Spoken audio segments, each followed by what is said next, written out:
je ne suis pas contre ces responsables. Je reconnais que ce sont mes responsables. Je reconnais. Raison pour laquelle je lance une alerte. Cette alerte, aujourd'hui, c'est que est-ce que ces responsables devaient répondre à notre frère opposant aujourd'hui? Moi, je dis non.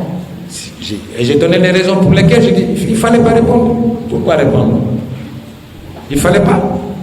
Aujourd'hui, notre devoir, c'est de travailler pour avoir un agenda qui nous est propre. Un agenda qui appartient à Benno Bokk Yakaar. C'est Benno Bokk Yakaar qui doit mener la cadence aujourd'hui au niveau de Ziguinchor. Les gens doivent sentir que Benno Bokk Yakaar est sur le terrain. C'était à l'opposition aujourd'hui d'essayer de répondre par rapport aux actes qui seront posés par Benno Bokk Yakaar. Et non le contraire. C'est ça le problème. Donc c'est ça que moi je m'offusque. Et je dis, c'est pas une bonne stratégie. En disant certaines choses, mais ces responsables, sans s'en rendre compte, ont blessé certainement des milliers de Casamançais qui ont voté pour Ousmane Sonko.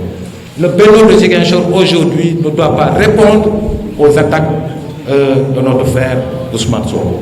Je crois que ce n'est pas une bonne stratégie. On ne doit pas répondre aux attaques. Au contraire, nous devons aujourd'hui avoir notre propre agenda qui n'a rien à voir avec l'agenda de Ousmane Sonko. Travailler de telle sorte qu'aujourd'hui les populations essayent de comprendre qu'elles ont peut-être commis une erreur et qu'elles pourront se rectifier par rapport aux élections locales. Voilà, je pense que c'est comme ça qu'il faut voir la chose. C'est pas essayer d'avoir d'être opposé aux responsables qui sont au niveau de Benno Bokk Yakaar. Je tiens à préciser, ce sont nos responsables. Mais la stratégie qui est mise en place, personnellement, je n'ai pas le monopole de la vérité. Mais ma modeste expérience politique, il faut savoir tirer les enseignements d'une défaite. Ça, au moins, c'est la leçon que j'ai appris. Il faut savoir tirer les enseignements d'une défaite. Et aujourd'hui, l'enseignement qu'on peut tirer de cette défaite, c'est que les populations casamançaises ont parlé.